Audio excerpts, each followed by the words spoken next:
This is Adam Gorney with the Respect My Decision podcast, heading into the NFL draft starting Thursday. And we are joined by Steve Clarkson, quarterback guru, knows all these guys, has trained a lot of them, worked with them, all that kind of stuff over the years. And so there's probably no one better to talk to about them, especially at the top, Steve, where it looks like Bryce Young probably goes number one, although there's some rumors about Will Levis on Reddit that is making the rounds this morning. What do you remember about Bryce as a player, as a person, and would it be smart for Carolina to take him number one?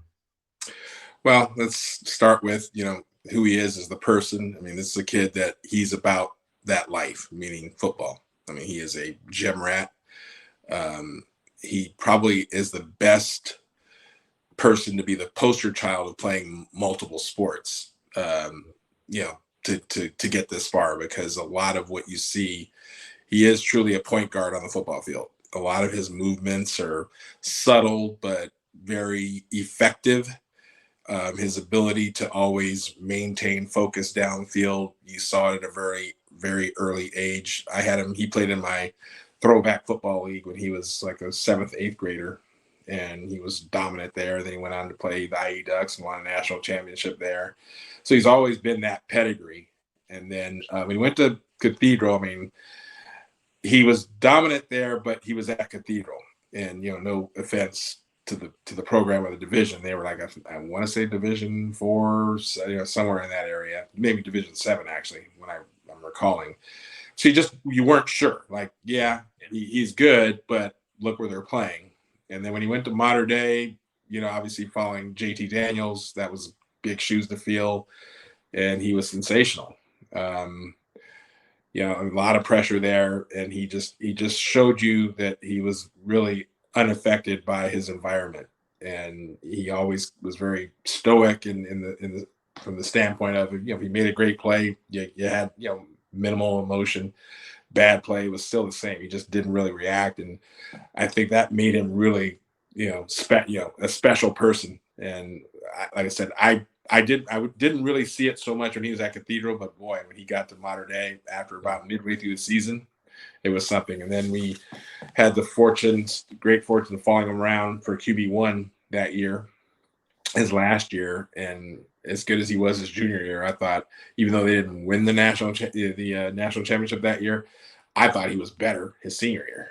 And, the adversities that he had, trying to get this team over. I remember I was talking to you, I think, before the St. Francis game, and I was talking to his dad, and I know his dad wasn't very confident they were going to win that game. Just looked across, he saw dudes everywhere, and there was Bryce just battling. As great as Mater Dei teams have been, they hadn't necessarily put out a lot of Division I players for a program to have that kind of success. I mean, he had a lot of journeyman type players that just bought into the program and they got it done. Bryce was obviously special in that regard, because he was able to make these guys appear, I thought, better than what they were in a lot of cases. So, that was somebody that obviously I've followed him for a long time, and I'm very convinced there's no doubt he's the number one quarterback going in this year's draft. You don't trade up to get Will Levis. I think Levis is a great player, but you're not trading up to get him. You get fired if Will doesn't do well. If Bryce Young doesn't do well, you still keep your job if you're a GM. I remember that game against St. Francis, like you said. Chris Braswell, who played with Bryce at Alabama, was coming off the edge, and Bryce just sort of like dodged him. It wasn't like he was faster than him. He was just smoother. He felt him, like John Stockton sort of felt players when he was playing for the Jazz. And then Jordan Tolles was a guy that ended up at LSU, a safety, and he would just kind of look him off and go the other side. And I think they were up something like 42-0 at halftime. And it was just almost like comical how good Bryce was. And that's the thing, even in 2020, and that was a class of 2020, I was still like a little hesitant because he was, maybe 6 feet, 5'11" and a half, something like that. And will he be a first round pick because of his size? But over these last 3 or 4 years, it's really just changed the entire position. Is there any concern for that? Does it even matter anymore how tall you are? No, I don't think so. I always used to crack up, being someone that played, and I wasn't very big. I was 6'1" in college. Yeah. And, people say, oh, you got to be able to see over and throw over. I've never thrown over anybody. Yeah. Dan McGuire, who was the tallest quarterback ever to play the game, him and Mark Wilson, they were both 6'7", 6'8". They had more passes batted down than anybody in the league the years they played because they threw down. Yeah. And so that notion of, well, they got to be at XYZ height, that's vastly overrated. I think the biggest thing that you've seen, the biggest change that's kind of gone under the radar in regards to this position in particular is you can afford to make a mistake and it doesn't kill your franchise. So and that is the salary cap and the rookie wage scale, so that you can only pay so many dollars to the rookies. So if you do like somebody that comes along that following year that's a little bit better for your program, you go ahead and you take them and you move off the guy. I mean, that's what happened in Arizona with Josh Rosen. I mean, who would have thought that he'd be just a journeyman? I didn't think that when he was coming out of UCLA. I thought he rose that program to much better heights than what it was for the talent that surrounded him. But it didn't work out that way in the NFL, and a lot of it just goes down to fit. But I think the biggest thing, the reason why it's not so big of a big deal, is because of that. And the quarterback position in general is just looked at differently. I think now it's been proven you got to win a championship within the first 5 years of that high first round pick, and then after that, so you surround them with players, you build that team, and then you have options. And I think a new option now is just what the Baltimore Ravens just did with Lamar Jackson. And that is, they're going to now forget the franchise. We're going to use the soft franchise, if you will, the one that gives you picks and it lets somebody else set the market. And nobody's going to do that because it ties you up, from a salary standpoint. If you bid on this guy, that money's got to go in escrow and you can't do anything for 7 days. Well, if you're a team that's kind of, on the cusp of winning, you can't afford to be off the market that long.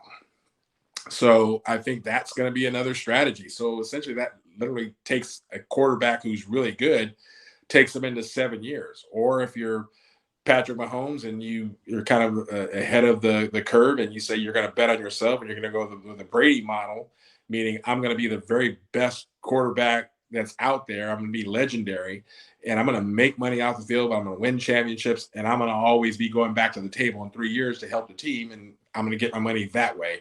Yet at the same time, I'm going to win games. So, when I look at the position now, they're looking at the quarterback. It's a 5-year plan.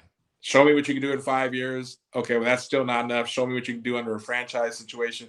That may not be enough. Show me another year, and then we'll figure it out. And I think that's kind of what you're seeing. The Jalen Hurts situation, he signs a contract extension because I think he looked at the Patrick Mahomes model and said, I think this is a better way for me to go. I like the system. I like the franchise. I like the organization and how they run things. And so let me guarantee my spot. Let me win games. I'm making enough money. I'm going to play the long game and not just look at short-term gain. Yeah. Yeah. And that is definitely interesting as you look at especially the quarterback position here. We moved to CJ Stroud, who had a phenomenal career at Ohio State, but might be the one player in this draft who was throwing to more talented receivers at Ohio State than he would be on his NFL team, especially if he goes to Houston. What do you remember about CJ? And he was sort of not off the radar, but didn't emerge until much later. Maybe even into his senior year, but then went to Columbus and just absolutely killed it. Yeah, I mean, look, I didn't hear about him until I guess he was a finalist for Elite 11. Yeah. And then, okay. But, they've always, Elite 11's always found that one guy that was kind of off the grid and, they discovered him and, it ends up working out well for them. CJ going to Ohio State, I wasn't sure. I mean, I didn't know. To your point, there just wasn't enough data to understand what you were getting. Unfortunately, I think, well, let me go back to some of the rumors that you've heard recently, which I think are asinine. They talked about him not going to the Manning camp, and that's maybe a factor in his personality. Look, I had that kid at the retreat last year, and he was only obligated to do one day. He did both. Yeah.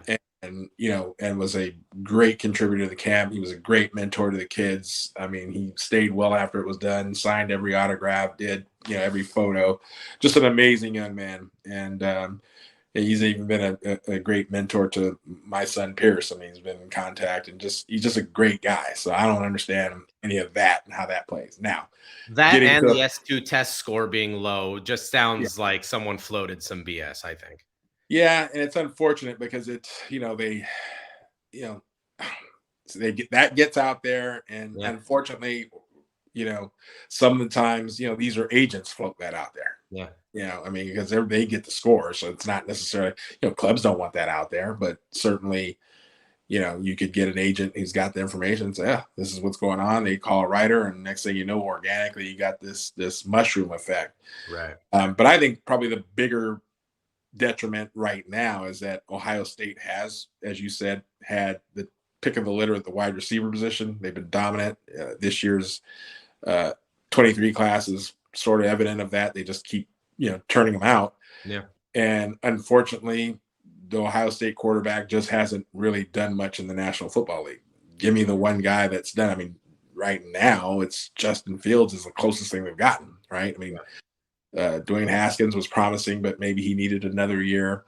CJ Barrett, Braxton Miller, Cardell Jones, yeah. all those guys, they just never panned out because the things that they were teaching there just they didn't translate well at the next level. And I think people were scared of that with Stroud. I think because physically he's got all the tools.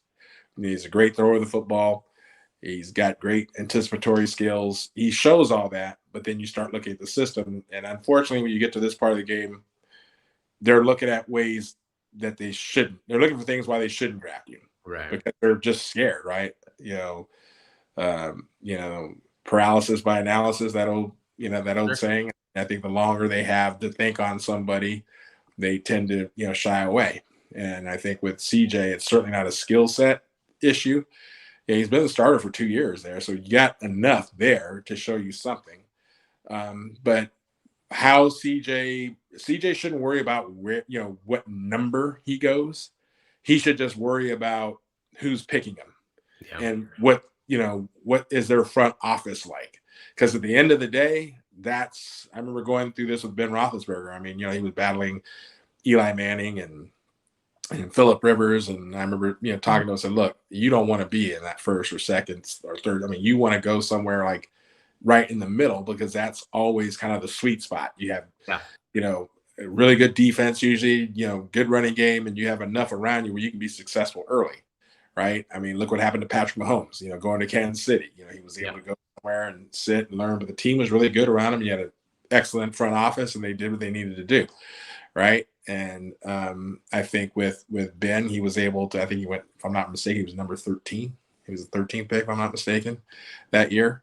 And, he's a first ballot Hall of Famer, because he went to the right place. So any of these guys, this notion of these guys, this guy's a bust. There are 64 quarterbacks in the world that are on NFL rosters. Let's think about that for a minute. Yeah. You cannot fake your way that high and not be good. So if a kid doesn't make it, that's an organizational problem. That's not a kid problem, because they know how to develop. They know what it takes to get done. They got that far. They went through the muddy waters to get there.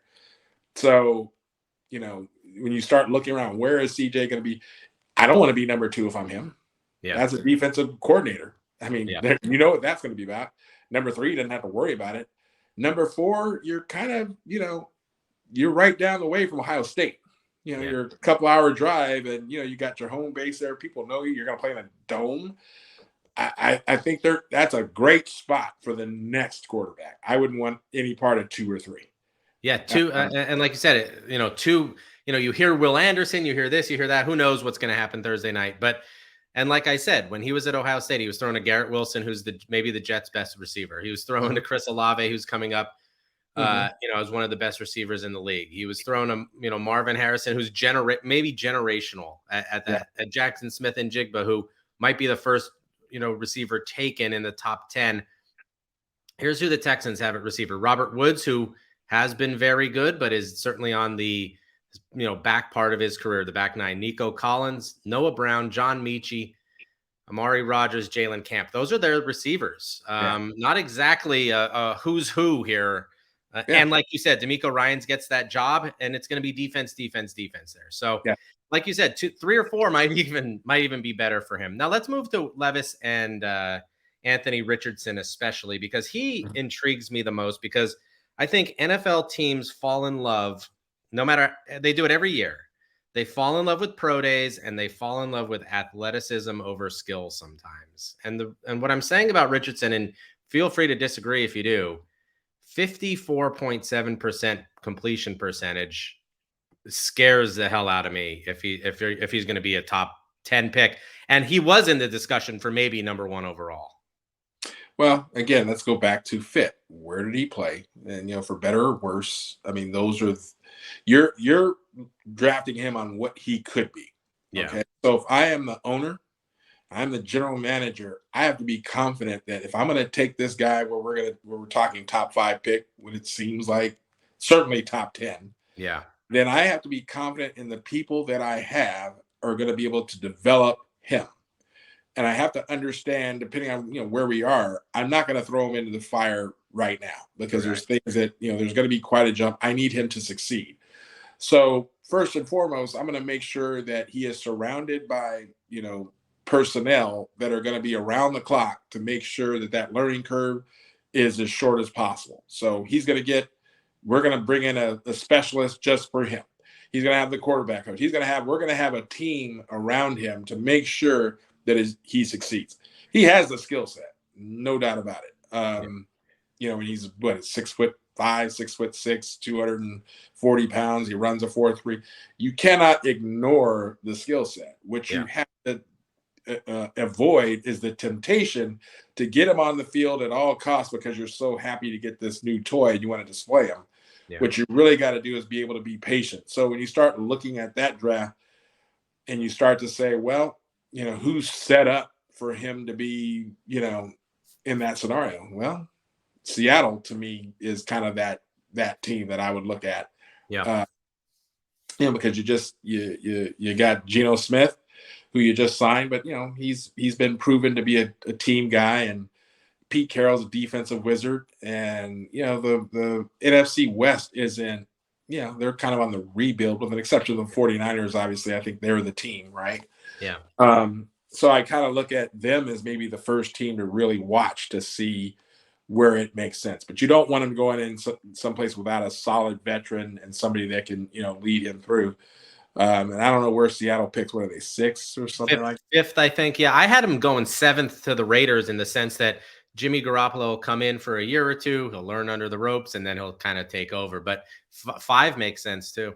Yeah, I don't know. I think I would be afraid of sending him to Vegas, only because I think Jimmy Garoppolo is better than people think.